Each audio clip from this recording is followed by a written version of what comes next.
Hey guys, and welcome back to another YouTube video. In this video I will be doing a video on the Adelaide vs West Coast game, going through who went well, in particular Tex Walker on his big day kicking 10, was it, or 11, something ridiculous, and how Keys did really well for me.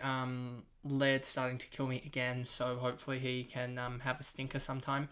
And yeah, so pretty good game for me personally with the plays that I had in it. And yeah, so before we get into the video, remember to like and subscribe, turn the notification bell on so you know when I upload, and let's get into the video. That button. So here we have Tex. He did ridiculous the first quarter, 51, 52, 25, 38. Yeah, it was ridiculous. He ended up kicking 1, 2, 3, 4, 5, 6, 7, 8, 9, 10 goals. I think 3 in the end or something. 10 goals, 2 in the end. Yeah, just a ridiculous output from him. Pretty much when you kick 10 goals, you have a kick as well anyway. So that's going to be 90 points anyway, plus the behind and the kick from the behind as well gets you to 10 goals 2 gets you already to 98 points without marks and stuff like that and other things. So he ended up 166, real DT of 208, just a huge performance. Obviously he'd go up in price, but I wouldn't pick him because he's going to drop like a 40 next week. LAIRD 124 was pretty big, 41, 31, 35, and 17 in the last quarter pretty much saved it because it looked like he was going to go absolutely huge. You can see here in pretty much time on, he went 6, 10 points, so he had 27 points in the last 40 minutes of the game. So yeah, pretty good that he didn't do anything. That last quarter was pretty bad from him.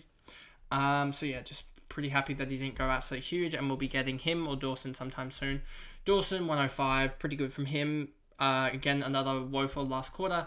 Keys, pretty much the same, a 15-point last quarter. So all of these guys were Keys 84, Dawson 91, and LAIRD was 107. So all of them were on track for 105, 110. And I guess Keys slowed down a little bit more than Dawson had a shocking last quarter. LAIRD 17, Keys 15. Rory Sloan 94. He sort of picked up the slack and got 41 in the last. O'Brien was sort of there and thereabouts, it seems like, and then fell away in the last. He was on 83 at the turn of the quarter. Rankin as well had a really good first and then did absolutely nothing in the second. 2 free kicks against and 1 kick in the second, so on -3. Murphy 81, Smith 79, Jones 79, Worrell, Fogarty, Pedler again scoring well for a rookie. Thilthorpe, Scholl, Rochelle again's been disappointing. Hinge, Saligo, Malera, and no one else here really to talk about. And then we go over to West Coast, and it was Williams 101. He's been actually really good these last 3 weeks. If we look at Williams' score, Williams ruck 679k. He looks like one for the future if they don't draft another ruckman, maybe next year or something. But I think there's too many ruckmen that are just full ruckman, and I don't think he can fit into a ruck forward spot. So he's gone 104, 85, 87, 101. That's pretty decent. Just had a couple of down weeks where he only had like 5 to 10 touches. If he's getting those 20 touch games, he's pretty much destined to get those 100 points because he's a good hit out ruckman. Then you got Tim Kelly 99. Pretty good all round. Just another bad last quarter. Yo had a pretty good game all round. So I wouldn't go for him at all anytime soon. Petricelli, Jinby, another decent game from him. 71, so he's there or thereabouts. Hoff got 60 in the end, just pretty much just a pretty even display from him. Then you have Allen here, 57. Did he end up kicked a goal here? So he's kicked at least a goal, but then nothing in the last quarter, as I'm pretty sure he went back in defense. Shuey, 53. Just sort of, I think he might have even been carrying another injury. Sheed had a shocking start to the game, but then got 30 in the last to make a little bit up for it. Darling 50, Marek 50, pretty good from him. Ended up kicking 2 goals, 1 it looks like. And yeah, so pretty good output from him, but I think Sheldrick is probably the better choice, given that Marek is on his bye and I need a rookie this round. Chesser 50 was absolutely huge. He will probably go up. He beats break even by 35. I have a feeling and he was second in CBAs. I'm pretty sure I saw somewhere say that. So it looks like he has the potential to be 65, 70 guys. So hopefully he can be that last little bit of cash gen that we need to be able to upgrade. I'm hoping he's the one that I can use to be able to upgrade the likes of to get Keys up when he stops growing in cash gen, and others up, as this forward line looks pretty set. I mean, Sheezel will go to Darcy Cameron, and then hopefully Darcy Cameron is the F6 for the rest, and then I can use Chesser to get up to like a Keys or something like that. Or I could use Keys to get Ashcroft up. I mean, not Keys to get Ashcroft up. I could use Chesser to get Ashcroft up to someone huge, as I sort of do need that, as I think Wardlaw and Johnson will combine, as I think they will gain cash quick. Like, Johnson's going to gain 60k this week.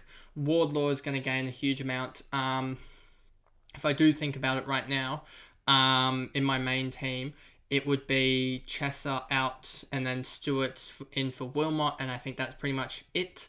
Yeah, that's pretty much it. And the thing is that Mitchell will combine with Sharp for another big midfielder, and then I'll be able to probably move Wardlaw and Johnson on for a big defender, I think. I think if we look here, defenders, and that'll be in round 16. Or I could just hold Johnson and it will be Atkins and Wardlaw. And defenders, if I get rid of Williams, it'll be probably, if we look at 3-round averages, probably to get to Sicily, maybe to get to Dawson or something like that. Hopefully that's the case. And then we'll have Johnson have to go up with someone else to get another big guy, I think, or something else. I haven't worked out the exact thing. It's hard to work it out now with all these guys, with some of these guys played, etc. And I'll figure that out on the Monday when the round ends. But yeah, I'm really happy with Chesser's role, and I think he now, what's he owned by? 50% of the comp still own him, so I think he's going to be the cash gen that we need.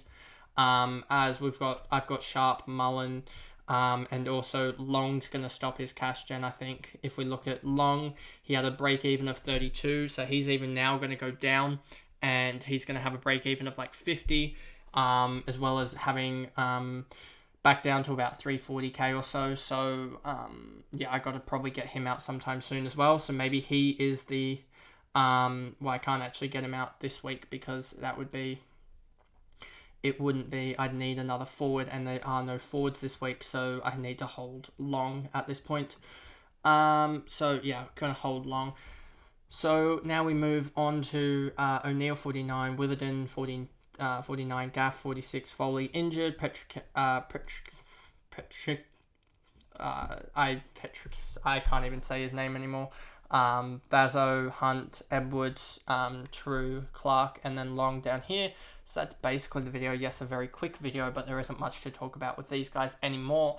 And I want to get this video out for you guys as I'm a little bit late and the game's about to start for the Sunday. So this will probably come out in the middle of the games, but hopefully it still gets a decent viewership. So I'll see you guys in another video. Thanks guys. Goodbye.